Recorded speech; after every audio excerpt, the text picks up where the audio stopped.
नमस्कार, मैं दीपक शर्मा, मेरे यूट्यूब मंच पर आपका स्वागत।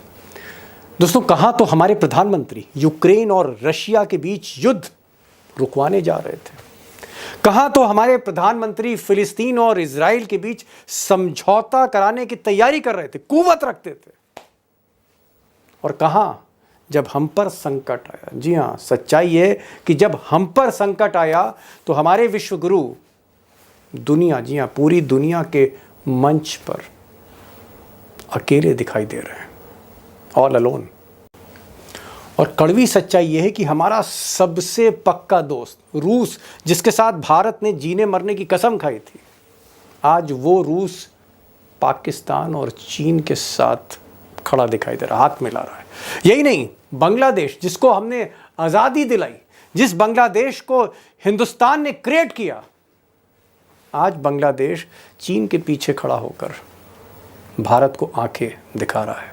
और सबसे बड़ा संकट यह है कि आज जिस तरह से चीन पाकिस्तान को भारत के मुखालिफ मजबूत करता जा रहा है, उसको सैन्य हथियार दे रहा है, उसको आधुनिक जहाज दे रहा है, और यही नहीं, पाकिस्तान के साथ नॉर्थ कोरिया, नॉर्थ कोरिया के साथ रशिया, रशिया के साथ ईरान, इस तरह का समीकरण चीन बना रहा है। और जाहिर तौर पर भारत को दबाने की हर तरह की कोशिश है। अब दोस्तों, बात यहीं खत्म नहीं हुई। जिस फ्रांस से हमने खरबों रुपए देकर राफेल फाइटर जेट खरीदे, उसी फ्रांस ने संकट की घड़ी में सोर्स कोड नहीं दिया, टेक्नोलॉजी ट्रांसफर नहीं करी, वो हमें महंगी पड़ी। आपको पता है, अनिल चौहान जो हमारे रक्षा प्रमुख है, उन्होंने क्या खुलासा किया है कि हमारे कितने फाइटर जेट गिरे थे। फ्रांस ने मौके पर हमें टेक्नोलॉजी ट्रांसफर नहीं करी। और जिस अमेरिका से सबसे ज्यादा उम्मीद थी, सबसे ज्यादा होप थे, उसके लीडर ने, डोनाल्ड ट्रंप ने, जितना अपमान पिछले महीने भर में भारत का किया है, इतनी हिमाकत दुनिया का कोई नेता 75 बरस में नहीं कर पाया। और सबसे बड़ा सवाल, सबसे गंभीर सवाल यह है कि हमारे आपके देश के टैक्स के पैसे से जो प्रधानमंत्री पूरी दुनिया घूमता रहा 11 साल में, हर देश गया हो, अमेरिका 10 बार गए, 10 विजिट्स टू अमेरिका, रूस 7 बार गए, चाइना 5 बार गए, झूले में झूले, शी जिनपिंग से कई बार चाय पिलाई बड़े बड़े नेताओं को, दुनिया भर में डंका पीटा गया कि विश्व गुरु ने दुनिया जीत ली है, सबसे पॉपुलर लीडर हैं दुनिया के। पूरी दुनिया घूमने के बाद दोस्तों, एक दोस्त नहीं बना पाए मोदी जी भारत के लिए, जो संकट में साथ खड़ा हो जाए। या यूं कहूं कि ऐसे विश्व गुरु हैं जिनका एक भी चेला नहीं है। और संकट का ये हाल है, क्राइसिस का दोस्तों ये हाल है कि हमारे वायुसेना के जो एयर चीफ मार्शल हैं एपी सिंह, वो कह रहे हैं कि हमें जहाज़ चाहिए, हमें हथियार चाहिए, हमको टेक्नोलॉजी चाहिए। और भारत सोच रहा है कि हम जहाज़ किससे लें, क्या हम सुखोई 57 रूस से लें, या फिर F-35 अमेरिका से लें, या फिर कोई जहाज़ हम स्वीडन से लें, हम लें किससे? और संकट की घड़ी में कौन कितनी जल्दी हमको जहाज़ देगा, ये हालत है फॉरेन पॉलिसी। तो क्या फॉरेन पॉलिसी पूरी तरह से, जो कूटनीति है, बिखर गई है, बिखर गई है, और मोदी जी को जहां कूटनीति करनी थी वहां राजनीति करने लगे? क्या ऐसा कुछ है? गलतियां कहां कहां मोदी जी करते चले गए, और नौबत यहां तक आज पहुंची है कि वो जो नेहरू का देश था, या गांधी का देश था, या इवन इंदिरा गांधी का देश था, जिसकी पूरी दुनिया हाँ में हाँ मिलाती थी, आज हमें अपोजिशन के सांसद भेजने पड़ रहे हैं। कोई सांसद का डेलीगेशन मिडिल ईस्ट जा रहा है, कोई अमेरिका जा रहा है, कोई मलेशिया जा रहा है, कोई यूरोप जा रहा है। हम मदद मांग रहे हैं दुनिया से। आज ये नौबत आ रही है कि मोदी जी विपक्ष पर निर्भर हो गए।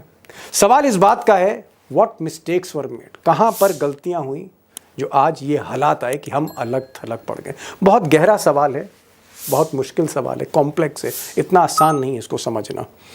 और आज इसीलिए मैंने ओंकारेश्वर पांडे साहब को बुलाया। पांडे साहब वो शख्स हैं जो तकरीबन 3 दशकों से पत्रकारिता तो कर रहे हैं, लेकिन जहाँ तक दुनिया को समझने की बात है, रक्षा को समझने की बात है, डिफेंस को समझने की बात है, युद्ध के पीछे, पर्दे के पीछे जो रणनीतियाँ होती हैं उसको समझने की बात है, इनका कोई सानी नहीं। और सबसे बड़ी बात यह कि आज के जो मेहमान हैं, अगर आप उनको सुनेंगे तो एक एक लफ्ज़ समझ में आएगा। सबसे मुश्किल सवाल बहुत आसानी से आप समझने जा रहे हैं। सुनिए ओंकारेश्वर पांडे को। मेरा जो पहला सवाल है कि अगर हम थोड़ा सा पीछे मुड़ के देखें तो कहाँ तो G20 हो रहा था साहब, और ऐसा लग रहा था कि जैसे दुनिया के मंच पर एक ही नेता है जिसका नाम नरेंद्र मोदी है। और हमने ये भी देखा कि साहब मोदी जी की एक ललकार से जो हमारी मीडिया कह रही थी कि साहब ये चाहे एक व्यक्ति है, it's not Biden, it's not Xi Jinping, सिर्फ मिस्टर मोदी हैं जो यूक्रेन और रूस के युद्ध को रुकवा सकते हैं, या फिलिस्तीन और इजराइल के युद्ध को रुकवा सकते हैं। तो कहां तो ये ताकत थी, और जब खुद पर संकट आया तो आज अलग थलग हैं। हो क्या गया साहब, अकेले क्यों पड़ गए विश्वगुरु पांडे जी? दिक्कत ये है कि जब आप चढ़ाई पर चढ़ रहे होते हैं ना, तो उसका एक बेसिक रूल होता है कि आपको झुकना होता है। कभी भी ताड़ पर ओह, चढ़ते हुए व्यक्ति को देखिए आप, कि आप झुक के वो चढ़ता है, वो तन के नहीं चढ़ता। जब तन के चढ़ेगा तो गिर जाएगा। ये रूल है। आप नहीं, आप क्या विश्वगुरु कहना बनने चाह रहे चले हैं कि हैं। मोदी जी हिमालय जो है ऊपर देख के चढ़ रहे थे? आपने देखा कि जितना डंका बजाने की कोशिश की गई, ये खामोश चढ़ाई थी। इसको खामोशी से चढ़ा जाना चाहिए था। कभी कभी सुना है कभी किसी पर्वतारोही के कि वो हिमालय एवरेस्ट की ऊंचाई पर जा रहा और डंका पीटा जा रहा हो? जब वो झंडा गाड़ लेता है तभी उसकी खबर आती है, उसके बाद उसके पहले नहीं आती। आपने तो पहले ही डंका पीटना शुरू कर दिया और लोगों शुरू कर दिया। जिस रशिया ने 1971 के युद्ध में पूरी दुनिया को एक तरफ छोड़ के, अमेरिका को एक तरफ छोड़ के अपना बेड़ा भेज दिया था, पनडुब्बियां भेज दी थी अमेरिका के 7वां बेड़ा के जवाब में, जब वो युद्ध में पड़ा तो आप क्या कहने गए कि नहीं अभी तो शांति का समय, अभी तो बुद्ध का समय है। आप उसको शांति का उपदेश देने गए, बुलाया था क्या उसने? नहीं बुलाया था ना।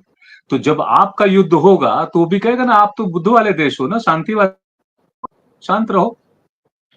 ये स्ट्रेटेजिक गलतियां हैं जो हमने की हैं। कनाडा का एग्जाम्पल देना चाहूंगा। कनाडा वह देश है जिसने 1954 में भारत को पहला परमाणु रिएक्टर दिया था। बिजली बनाने के लिए, हथियार बनाने के लिए नहीं दिया था। ये अलग बात है कि हमारे वैज्ञानिकों ने उसी परमाणु रिएक्टर को डेवलप करके और बाद में हथियार भी डेवलप कर लिए। उस कनाडा से आपने रिश्ते मामूली वजह से बिगाड़ लिए या बिगड़ने दिए। हम नहीं कहेंगे बिगाड़ लिए, नहीं आपने बिगड़ने दिए। कौन निज्जर? एक एक निज्जर नहीं, 1000 निज्जर होंगे, लेकिन भारत और कनाडा की दोस्ती पे वो सब कुर्बान होने चाहिए थे। हमारी डिप्लोमेसी को उससे रिलेशन बनाए रखना चाहिए था, क्योंकि एक देश से रिश्ता खराब होता है ना तो उसके आसपास के सराउंडिंग सारे देशों से रिश्ते खराब होने लगते हैं, बिगड़ने लगते हैं। बांग्लादेश आइए, जिस बांग्लादेश को हमने आजाद कराया, जो हमारा भारत का जिस पहला ऐसा पार्टनर था रशिया के बाद जिसके साथ 25 साल की डिफेंस ट्रीटी हुई थी कि अगर उस पर युद्ध हुआ तो हम उस पर हमला हुआ तो हम साथ देंगे, हम पर हमला हुआ तो वो साथ देगा। उस बांग्लादेश को आपने नारेबाजी, नैरेटिव, हिंदू ये वो कह के और आपने इतना दूर कर लिया कि अब वो चिकन नेक पे चाइना के साथ आके बैठ गया है। ये कौन सी ओ माय रणनीति है? गॉड, ये कौन सी कूटनीति है? मतलब आप कह रहे हैं चिकन कि नेक जो बांग्लादेश सिलीगुड़ी से जुड़ता है बांग्लादेश पूरे चीन के साथ, पूर्वोत्तर का। जी, जी। आप ये कह रहे हैं कि सिलीगुड़ी, जो बांग्लादेश है वो चीन के साथ हाथ मिलाकर आज भारत को आंखें तरेर रहा है, आप ये कह रहे हैं?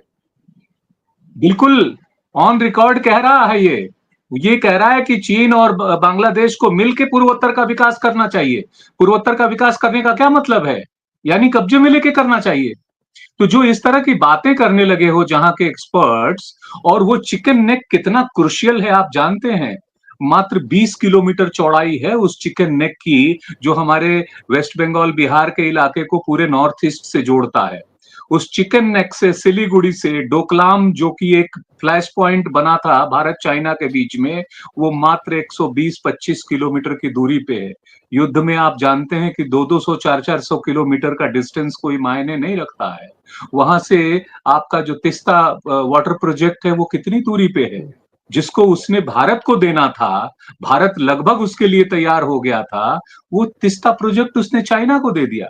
पांडे जी, आपने जो बात बताई उसमें सच्चाई है, मैं उस सच्चाई का कहीं भी उसको मैं उसका विरोध नहीं कर रहा हूं, लेकिन एक सवाल है, आप कह रहे हैं कि बांग्लादेश जो है वो आज हमारा दुश्मन हो गया है, जिसको हम ही ने क्रिएट किया था।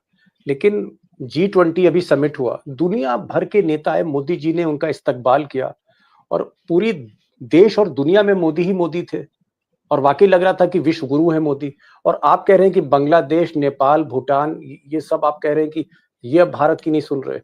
तो कुछ थोड़ा सा मैं कंफ्यूज हो गया, क्या कुछ मोदी जी से गलती हो गई या मेरी नजरों का दोष है या आपके बताने में कुछ फर्क आ रहा है? देखिए, जब एक बड़ा देश आपके साथ होता है, तो बाकी के कई सारे देश आपके साथ हो लेते हैं। G20 के देशों का साथ होना उस बिना पर था कि हमारे रिश्ते अमेरिका के साथ बहुत अच्छे हो रहे थे। ये रिश्ते आज से शुरू नहीं हुए। आपको याद होगा अटल बिहारी वाजपेयी ने जब कहा था कि India and US are the natural allies. उसके बाद से रिश्ते अच्छे होने शुरू हुए। जसवंत टालबोट वार्ता हुई, आपने सब कवर किया है। उसके बाद न्यूक्लियर डील हुआ। वो न्यूक्लियर डील होना अमेरिका के साथ एक बहुत बड़ा ब्रेक थ्रू था। जो इतने बड़े गैप के बाद जो अमेरिका 71 की लड़ाई में पाकिस्तान के साथ खड़ा था, खुलेआम खड़ा था, सातवां बेड़ा भेज रहा था, यानी आपसे दुश्मनी निभा रहा था, उसको धीरे धीरे धीरे धीरे ट्रैक पर लाया गया। और इतने बड़े ट्रैक पर लाया गया कि जो आपके न्यूक्लियर एक्सप्लोजन के बाद आपके ऊपर प्रतिबंध लगाता था, वो आपके साथ न्यूक्लियर डील कर रहा है। तो ये एक बहुत बड़ा रिकॉग्निशन था। इसको धीरे धीरे बड़े शालीनता के साथ ले चलना चाहिए था। फर्स्ट जो टर्म था मोदी जी का और उसके बाद जो फर्स्ट टर्म इनका भी आया ट्रंप का, वहां तक चीजें ठीक ठाक रही। आपने देखा होगा कि सब जी। सारी चीजें नमस्ते ट्रंप और क्या क्या आयोजन हुआ। लेकिन इसके बाद नेक्स्ट टर्म में जब हमने बाइडेन के साथ रिलेशन बनाए, तो आधे बनाए आधे बिगाड़े। आधे बनाए कैसे? हमें लगा कि बाइडेन ही जीतेंगे, आगे भी जीतेंगे, ट्रंप नहीं जीतेंगे। तो एक तो वहां गए और ट्रंप के न्योते को हमने ठुकरा दिया। एक बात। आधे बिगाड़े कैसे? ये वही समय था बाइडेन के समय ही जब भारत में बैठे कुछ टेलीविजन चैनल और कुछ पार्टी प्रवक्ता भी खुलेआम डीप स्टेट की बात कर रहे थे, सोरोस की बात कर रहे थे। उनसे जरा पूछिए कि अगर सोरोस वाकई था तो उसके खिलाफ तुमने एक इंटरनेशनल एफआईआर क्यों नहीं किया? उसको पकड़ा क्यों नहीं? उसको बुलाया क्यों नहीं? रेड कॉर्नर नोटिस क्यों नहीं इश्यू करवाया? और अब तुम डीप स्टेट की बात करते हो। आपको मालूम है डीप स्टेट कौन है? अमेरिकन एडमिनिस्ट्रेशन का हिस्सा डीप स्टेट। आप अमेरिका से रिलेशन बना रहे हैं कि बिगाड़ रहे हैं? उसी तरह 4,000 करोड़ का आपने खर्च करके G20 का भव्य सम्मेलन तो किया, लेकिन उसके सारे देश आपके साथ खड़े नहीं हुए, क्योंकि उन्होंने देखा कि अमेरिका सेकेंड टर्म में ट्रंप आने के बाद इनके साथ डिफरेंटली ट्रीट कर रहा है। बड़ी मुश्किल से आपको याद होगा शपथ ग्रहण समारोह में नहीं बुलाया। उसके बाद किसी तरह कोशिश करके गए भी। जो जी। गए तो प्रेस कॉन्फ्रेंस में जो हालात पैदा हुए उसको पूरी दुनिया ने देखा। उसके बाद से ही सारी चीजें बिगड़नी शुरू हो गई हैं। इससे पहले जो कुछ भी हमने किया है, आपने देखा कि बीच में एक बयान आया था। क्या कोई कंट्री इस तरह का बयान देता है कि we need partners, we don't need preachers? इतना एरोगेंट बयान किसी कंट्री का हो सकता है? किसी कंट्री का?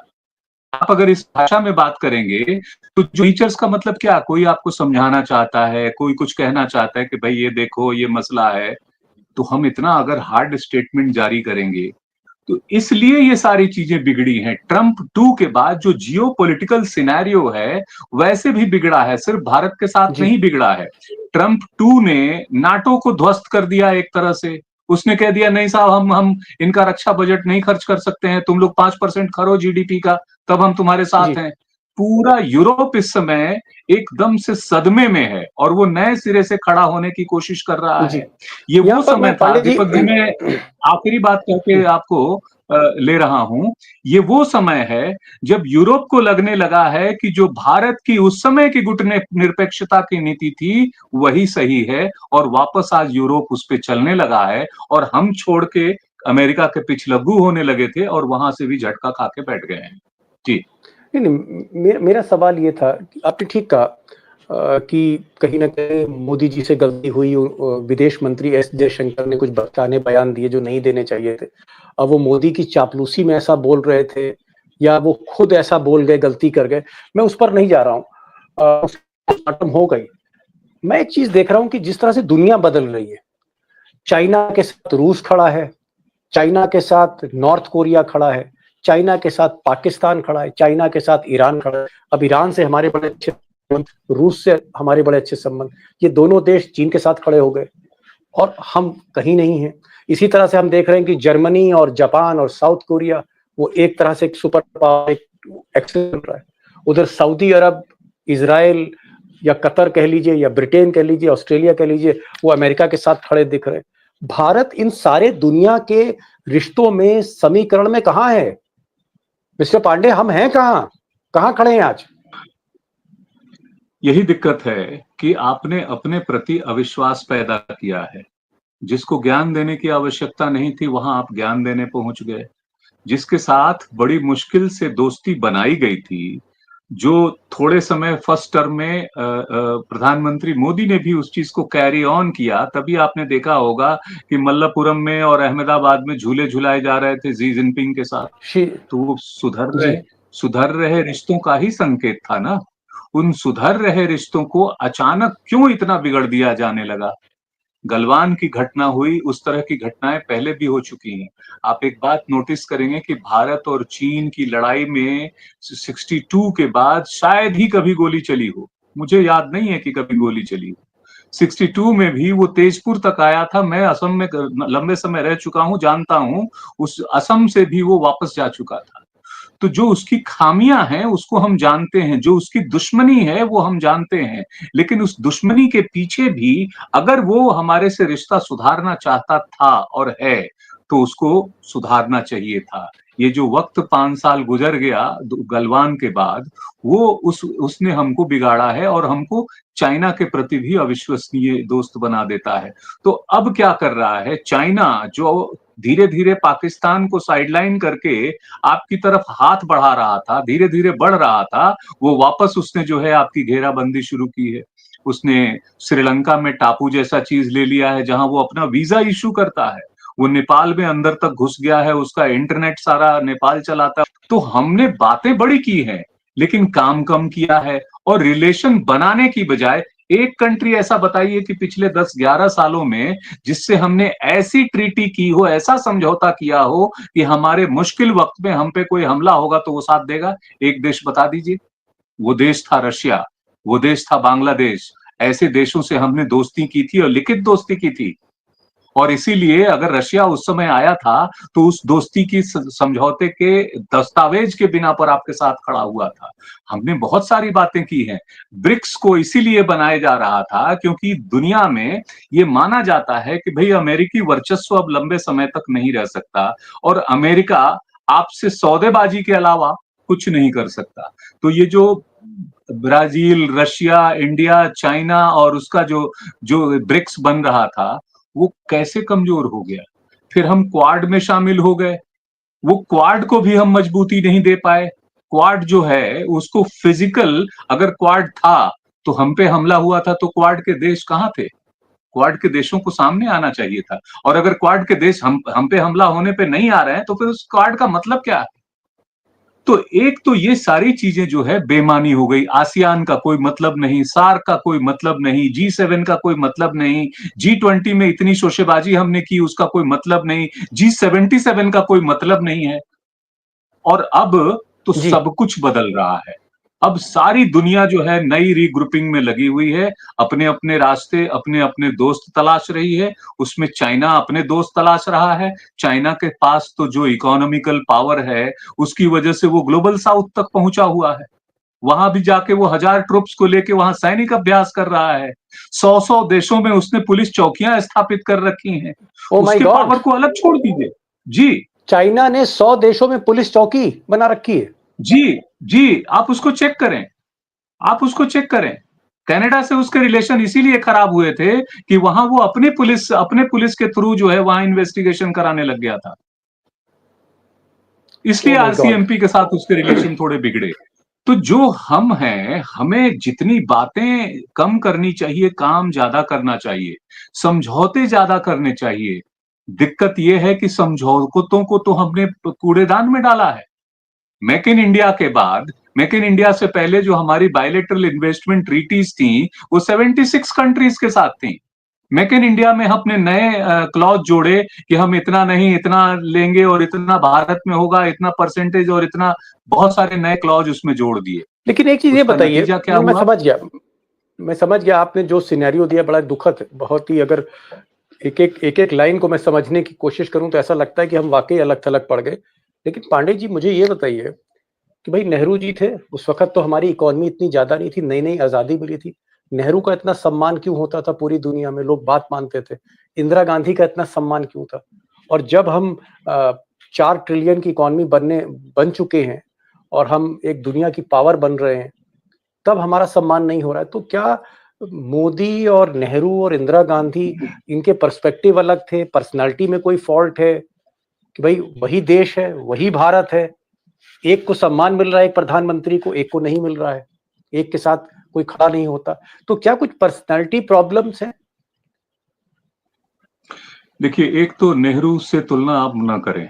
नेहरू बहुत पढ़े लिखे इंसान थे, बहुत ज्यादा पढ़े लिखे हुए इंसान थे। सबसे बड़ा जो प्रभाव पड़ता है ना, वो एक इंडिविजुअल का प्रभाव पड़ता है। आप किसी कंपनी के सीईओ हो जाएं और आप कम जानकार हों, तो आपकी मार्केट वैल्यू उतनी नहीं रहेगी जितना एक पढ़े लिखे जानकार और टेक्नोक्रेट और जो भी हर तरह से सक्षम सीईओ की होगी। कंट्रीज का भी यही हाल होता है। भले ही हम थर्ड वर्ल्ड कंट्री थे, हमने अपना एक अलग स्टैंड रखा, हमने अपने स्वाभिमान को जिंदा रखा, हम किसी गुट में शामिल नहीं हुए। भले ही हमने रशिया के साथ लिखित दोस्ती की थी, लेकिन हम रशिया के गुट में शामिल नहीं थे। अमेरिका से भी वो रिलेशन रखा हुआ था। तो दुनिया के देशों को लगता है कि एक स्वतंत्र वजूद वाला, समझदारी वाला, पढ़ा लिखा विजनरी कंट्री का लीडर हमारे सामने खड़ा है, तो वो उसका सम्मान करते थे और इस पूरे देश का उसका साथ होता था। यहाँ पक्ष विपक्ष और धर्म की लड़ाई तब नहीं हुआ करती थी कि हम आधे लोगों को 80-20 में बांट रहे हैं, हिंदू मुसलमान कर रहे हैं, अपने ही विपक्ष के नेताओं को हम देशद्रोही और गद्दार और पाकिस्तानी करार दे रहे हैं खुलेआम, और उसके बाद कह रहे हैं कि पूरा देश एक क्यों नहीं है, फिर 145 करोड़ की ताकत हमको क्यों नहीं मिल रही है। ऐसा नहीं होता है। और विदेश नीति में आपको जिस विनम्रता का परिचय देना होता है, गंभीरता के साथ विनम्रता की भी उतनी ही जरूरत है। लेकिन हमने विनम्रता नहीं निभाई। हमने दुनिया में डंका बजाने की कोशिश की। हम ऐसे ऐसे देशों में गए जहां उस देश की जमीन पे खड़े होकर हम कहते हैं, अरे तुम्हारा कितना पॉपुलेशन है, इतना पॉपुलेशन तो हमारे यहाँ मेट्रो में सफर करता है। अब आप सोचिए कि उस देश का कोई भी व्यक्ति इस भाषा को सुन लेगा, उसको कितना अच्छा लगेगा, वो आपसे कितनी दोस्ती बढ़ाएगा। ये इस तरह के बयान कौन लोग स्क्रिप्ट लिख रहे हैं, कौन लोग इसका ताना बाना बुनते हैं, कौन किस तरह से इस चीजों को ले चलते हैं। एक तो सुषमा स्वराज के पास बाद जो है, हमारे यहाँ कोई ऐसा स्वतंत्र विदेश मंत्री नहीं रहा जो अपने तरीके से विदेश मंत्रालय को संभाल सके, विदेश नीति को संभाल सके। कोई ऐसा नेता नहीं रहा जो प्रधानमंत्री की आंख में आंख डाल के भी कह सके कि सर ये ठीक नहीं है, ये ठीक है, ये ऐसा करना ठीक नहीं होगा और ऐसा करना ठीक होगा। जब तक आपके पास आंख में आंख डाल के खड़ा होने वाला व्यक्ति ना हो, तब तक वो सच नहीं बताएगा। और जब सच नहीं बताएगा तो सब झूठ होता चला जाएगा। झूठ की बुनियाद तो एक न एक दिन तो ढह ही जानी थी ना, और वो ढह गई। जी। सबसे बड़ा प्रमाण ये है कि इतने देशों की यात्रा आपने की और आपको डेलीगेशन भेजना पड़ रहा है कि जाओ हमारी बात समझाओ। और क्या समझा रहे हैं ये लोग? कोई है तरीका, कोई डोजियर तैयार है, कोई फ्रेमवर्क है कि समझा क्या रहे हो? कह रहे आतंकवाद, जैसे ऐसे ही कहना हुआ भारत एक कृषि प्रधान देश है। जी हाँ, मान लिया कृषि प्रधान देश है, तो साहब उस पे कीट कीट मकोड़े आ जाते हैं। बोले हाँ जी गलत है, ये कीट मकोड़े नहीं आने चाहिए। गजब है। कह रहे हैं कि नहीं हम सक्षम हैं, हम तो खुद ही मुकाबला कर सकते हैं। तो बोले भाई साहब आप सक्षम हो तो आप हमारे यहाँ क्यों आए हो? आप सक्षम हो तो कर लो। आतंकवाद गलत है, हम भी मानते हैं। तो जो जी। नैरेटिव है क्लियर कट, इसीलिए इन सब चीजों को पार्लियामेंट में बैठ के डिस्कशन किया जाना चाहिए था, क्या एक आपको क्लियर लगता कट है, नैरेटिव सेट किया ठीक है, जाना चाहिए था। क्या आपको लगता है कि इसमें गोदी मीडिया जिसने कहा कि मोदी विश्व गुरु हैं, वर्ल्ड के टॉप लीडर हैं, बहुत से एक एक साहब थे जो बकायदा अमेरिकी एजेंसियों से एक सर्वे आता था कि मोदी जी की पॉपुलैरिटी पुतिन से ऊपर है, मोदी जी की पॉपुलैरिटी शी जिनपिंग से ऊपर है, उनकी पॉपुलैरिटी बाइडेन और ट्रंप से ऊपर है, वो वर्ल्ड के नंबर 1 पॉपुलर लीडर है। ये जो प्रचार किया गया, इसने दुनिया ने इसको ठीक तरह से देखा नहीं। और क्या दुनिया एक लिबरल, एक डेमोक्रेटिक माइंड चाहती है? डिक्टेटर और एरोगेंट को दुनिया स्वीकार नहीं करती आज भी। देखिए, स्वाभिमान को स्वीकार किया जाता है, एरोगेंसी को स्वीकार नहीं किया जाता है। आप एक छोटे से कंट्री जेलेंस्की को देखिए, युद्ध में पड़ा हुआ है, एक महाशक्ति के साथ युद्ध लड़ रहा है, लेकिन उसका स्वाभिमान देखिए कि ओवल हाउस में बैठ के दुनिया के सबसे ताकतवर व्यक्ति के सामने भी वो झुकता नहीं है, उनके साथ बहस करता है। अपने स्वाभिमान, अपने देश के स्वाभिमान के लिए जेलेंस्की एक मसखरा से वर्ल्ड के एक प्रोमिनेंट लीडर के रूप में उभरा है, और हम विश्व गुरु होके और हमारी स्थिति क्या हो रही है उसके सामने। 11 बार ट्रंप कह चुका कि हमने मध्यस्थता कराई है। ऐसा क्यों नहीं हुआ साहस के साथ कि नहीं, हम ना हम आपने कराई है, ना हम इसको मानते हैं। ट्रंप ने तो अब बाकायदा अदालत में लिख के दे दिया है कि उसने मध्यस्थता कराई है भारत पाकिस्तान के बीच में। हमारी हिम्मत क्यों नहीं पड़ रही है? ये वो देश है जहां पर इंदिरा गांधी ने किसिंजर को नाश्ते की टेबल पे बिठा के सामने धमकाया था। किसिंजर को बिठा के सामने चाय पिलाते हुए कहा कि अगर आप कुछ नहीं कर सकते, आपका कंट्री कुछ नहीं कर सकता, तो मैं जनरल सैम को बोलूंगी कि वो कुछ करे। और सैम को सामने बिठा रखा था फुल ड्रेस में, उनकी ओर इशारा किया और सैम खड़े हो गए कि I always follow your orders ma'am. और वही हुआ। और ये कोरी धमकी नहीं थी। 71 वार में वो बेड़ा भेजते रहे, 7वां बेड़ा भेज रहे, भारत ने कहा 70वां भी भेज देना, कोई दिक्कत नहीं है, और 2 टुकड़े कर डाले। आज वो भारत कहां गया? आज वही भारत अमेरिका को कर्रे कर्रे उसमें जवाब क्यों नहीं दे पा रहा? ऐसी कौन सी मजबूरी है हमारी कि हम उसके सामने खड़े नहीं हो पा रहे हैं? जब हम देख रहे हैं कि वो हमसे जी दोस्ती निभा नहीं रहा है, जब हमारे ऊपर वो हमारे लोगों को उसने बेइज्जत करके हथकड़ियों बेड़ियों में भेजा, हमारे ऊपर टैरिफ का इतना दबाव डाल रहा है, हमारे पाकिस्तान के साथ हमारे उसमें भी वो एक तरफ से ऐसा प्ले कर रहा है कि वो या तो न्यूट्रल हो या दोनों को बराबर का भाव देता हो, तो फिर हमारी तरफ से जी। दोस्ती काहे की? क्या आपको लगता है, अंतिम सवाल, क्या आपको लगता है कि विदेश मंत्री, विदेश मंत्रालय, इसमें हमें मूलभूत इसकी सोच में परिवर्तन करना पड़ेगा? मोदी जी को कहीं न कहीं जो उनकी अभी तक रणनीति रही है, विदेश नीति को लेकर, उसमें हमें आमूल-चूल परिवर्तन करने की ज़रूरत है। क्योंकि मैंने पहले भी आपसे कहा कि जिस तरह से एक जर्मनी का एक्सेस बन रहा है, चाइना, रूस, पाकिस्तान, ईरान साथ में आ रहे हैं।